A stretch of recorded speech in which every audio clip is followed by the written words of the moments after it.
Hi bro. Hi bro. So రీసెంట్గా మనము social మీడియాలో ఒక 2-3 రోజుల నుంచి కూడా చూస్తూ ఉన్నాము. శివాజీ గారు ఆడవాళ్ళ గురించి అయితే మాటలు మాట్లాడారో చాలా వైరల్ అవుతూ ఉన్నాయి, చాలా హీట్ ఎక్కుతూ ఉన్నాయి కూడా. సో కొంతమంది ఆడవాళ్ళకి సపోర్ట్ చేస్తున్నాం అనే పేరుతో రెచ్చగొడుతూ మాట్లాడుతున్నారని చెప్పేసి జనాల్లో టాక్, లైక్ అనసూయ గారు కావచ్చు, చిన్మయ్య గారు కావచ్చు. సో దీనిపైన మీ ఒపీనియన్ ఏంటి? Thank you brother. యాక్చువల్లీ ఏంటంటే నేను 2 days నుంచి చూస్తున్నాను. సో శివాజీ గారు కూడా one of the best legendary actor. అసలు అనసూయ ఎవరు బ్రో? ఎవరు ఇది? యాంకర్ అంటే ఇప్పుడు అది బట్టలు వేసుకుని తిరగమని మేము మమ్మల్ని చూడమంటున్నాం. అంటే అది బ్రా వేసుకుని తిరిగినా కూడా మేము చూడాలి. యాక్చువల్లీ చెప్పాలంటే అంటే ఎంకరేజ్మెంట్ చేస్తుంది. అంటే ఇప్పుడు మా నాన్న ఏం చెప్తాడు, మా ఇంట్లో వాళ్ళకి పద్ధతిగా ఉండమ్మా, పద్ధతిగా తిరగమంటుండు. నాన్న ఇంట్లో ఏదో ఒకసారి కూడా ఒక మాట అంటారు, కానీ అంతడానికి అసలు ఎవరు నువ్వు? ఎద్దులా ఉన్నావు తెలుసా. నేను ఇదే చెప్తున్నాను, నీ గురించి నేను మాట్లాడతా, ఇంకా అయిపోలేదు.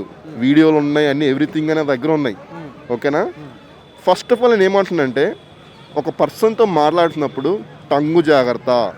నువ్వేమో పాలిటిక్స్ చేయడానికి వచ్చినావు ఇక్కడికి చెప్పు. నీ మొగుడు వచ్చేసి అక్కడ బజార్లో తిరుగుతుంటే నువ్వు ఇక్కడ టాలీవుడ్ని బయట వేస్తే అసలు పొలిటికల్ డ్రామా ఏంటి అసలుకి? అసలు ఆ చిన్మయ్య ఎవరండి? నాకు తెలీదు. అసలు ఎవరు ఆమె? మన ఆంధ్రప్రదేశ్ రాష్ట్రానికి, మన రాష్ట్రం కాదు, ఏది కాదు. వీళ్ళిద్దరు భలే వస్తారు. వీళ్ళిద్దరేమో అంటే ఆమెకు అవకాశాలు లేవు యాక్చువల్లీ సింగర్లు పాట రావడానికి. సో ఇలాగైనా మామూలుగా వచ్చేసి ఫెమినిజం తీసుకొచ్చేసి అంటే మా ఆడవాళ్ళందరూ ఇట్లా ఉండాలని, అంటే మామూలుగా వచ్చేసి వీళ్ళు అంటే వాళ్ళిద్దరు మాత్రం ఆడవాళ్ళు మొత్తం కాదు. వాళ్ళు ఏమంటారంటే మేము ఎప్పుకొని తిరుగుతాము, మీరు చూడండి అని. అంటే ఇప్పుడు శివాజీ గారు ఏమంటున్నారు, ఆయన నార్మల్గా వచ్చేసి అంతా ఎవ్రీథింగ్ అనేది క్లారిటీగా మాట్లాడారు. సో వచ్చేసి ఎటువంటిది తప్పు లేదు.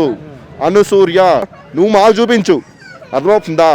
కానీ మేమేమంటున్నామంటే డైరెక్ట్గా వచ్చేసి శివాజానికి నువ్వు క్షమాపణలు చెప్పాలి, లేదంటే మాటకు నీ ఇంటి దా కోసం ధర్నా చేస్తాం ఎవ్రీథింగ్ అని ఉంటుంది. సో పాయింట్ 2, అసలు ఈ చిన్మయ్ ఎవరు ఈ Chinmay? Singer, dubbing artist. So నువ్వు డబ్బింగ్ చెప్పుకో, ఆర్టిస్ట్ చెప్పుకో, నీకెందుకు ఇది?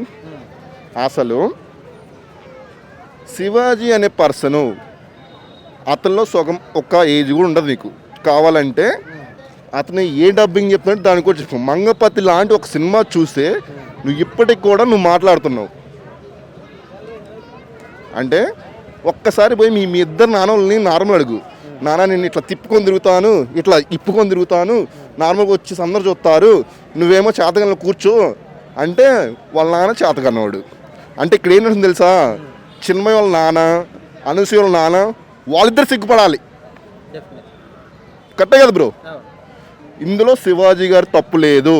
ఫుల్ సపోర్ట్ వచ్చేసి శివాజీ గారికి ఇస్తున్నాను. సో ఇందాక ఒక వీడియో చూసా బ్రో, ఒక్క నిమిషం చూపిస్తాను, ఓకేనా? సో ఈమె ఎవరు బ్రో అసలుకి? ఈమె ఎవరు? ఈమె చూడండి బ్రో, చూడండి. యాక్చువల్లీ మన ఫేస్ చూడండి. యాక్చువల్లీ తాగి వచ్చి మాట్లాడుతుంది. ఈమె తాగి వచ్చి మాట్లాడుతుంది. Who the hell are you అంటుంది. అసలు ఎవరి నువ్వు? Who the hell are you? ఈ మాట్లాడు చూడండి.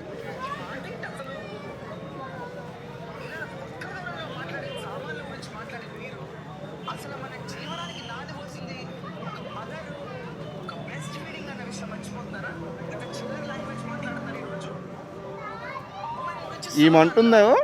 ఈమెను చూసినప్పుడు మీరిద్దరు చెప్పండి బ్రో, ఈమె తాగిందా లేదా? ఈమె ఖచ్చితంగా తాగింది. Who the hell are you అంటుంది. అసలు who the hell are you అంటే ఒక ఎవరో నీకు తెలీదు, నువ్వు పేరు పెట్టి ఎలా తెలుస్తావు? నువ్వు శివాజీ అని నువ్వు ఎలా పిలుస్తావు?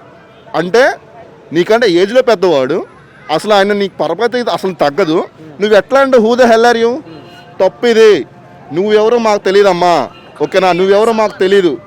నువ్వు చూడు, కావాలంటే నైట్ తాగినట్టున్నావు, ఓకేనా? నైట్ తాగిన నువ్వు, ఖచ్చితంగా తాగిన నువ్వు. నీ టీఆర్పీలు అక్కడ పెట్టుకో.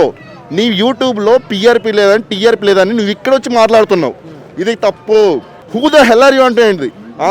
నీ బొకడలో ఇంగ్లీషు ఏంటి? నువ్వు చదువుకో, మీ ఇంట్లో వాళ్ళని సంపాదించుకో, అండ్ వచ్చేసి నువ్వు బిక్కనీలు వేసుకో, ఇంట్లో చూసుకో. అంతేగాని పగోడు ముగోడు కోరికి వచ్చి వేరే వాడు చూపి మాకు. అక్కడ శివాజీ నిన్నేం నిన్నన్నాడా? వచ్చి నిన్నన్నాడా? సో లుల్లు మాల్లో నిధి అగర్వాల్ వచ్చేసి చిన్న చిన్న పట్టలు వేసుకొని ఆ రోజు అది జరిగింది కాబట్టి మాట్లాడిండు. సో ఈడ మీకేమనిపించింది? సో అతనికి బాధ అనిపించింది కాబట్టి అన్నాడు, అమ్మ వచ్చేటప్పుడు మంచి షార్లీ కట్టుకొని రాండమ్మా, ఇబ్బంది పడతారు. సో ఒక్కసారిగా అది చినిగిపోతే లైఫ్ లాంగ్ బాధపడుతున్నాడు. అంటే ఈ అనుసూర్య, చిన్మయి అండ్ వచ్చేసి ఇది ఒక తాగుబోద్ది. సో వీళ్ళు ముగ్గురు కలిపి ఏంటంటే డైరెక్ట్గా వచ్చేసి ఫేమ్. అంటే ఇప్పుడు ఏంటంటే జనాలు పిచ్చోళ్ళు కదా, సో వచ్చేసి వాళ్ళు ఏం చేస్తారు, నార్మల్గా వచ్చేసి నిజం అనుకుంటారు. సో మీ పప్పులు ఉరకవు చెప్తున్నా. మీరు బికాన్ వేసుకొని తిరగండి, దారిలో వేసుకొని తిరగండి, మేము చూస్తాం ఓకేనా. కానీ ఇక్కడ తప్పు అయితే మటుకు ఖచ్చితంగా వచ్చేసి శివాజీ అనేది తప్పు కాదు. డ్యామ్ షూర్ చెప్తున్నాను. అనుసూర్య, చిన్మయ్ మీరు ఎవరైతే ఉన్నారో మీ మొగులు కాడ చూపించుకోండి ఓకేనా. ఎవడిచ్చాడు మీకు అధికారం? నువ్వు డారేసుకుంది బారేసుకుని తిరిగితే ఎవడొచ్చాడు రేపు చేయడానికి మాలొచ్చి మళ్ళీ పోక్స్ చెట్టాలి, ఎవడొచ్చాడు చెప్తా మీరు. ఇది కరెక్ట్ కాదు నేను చెప్తున్నాను ఓకేనా.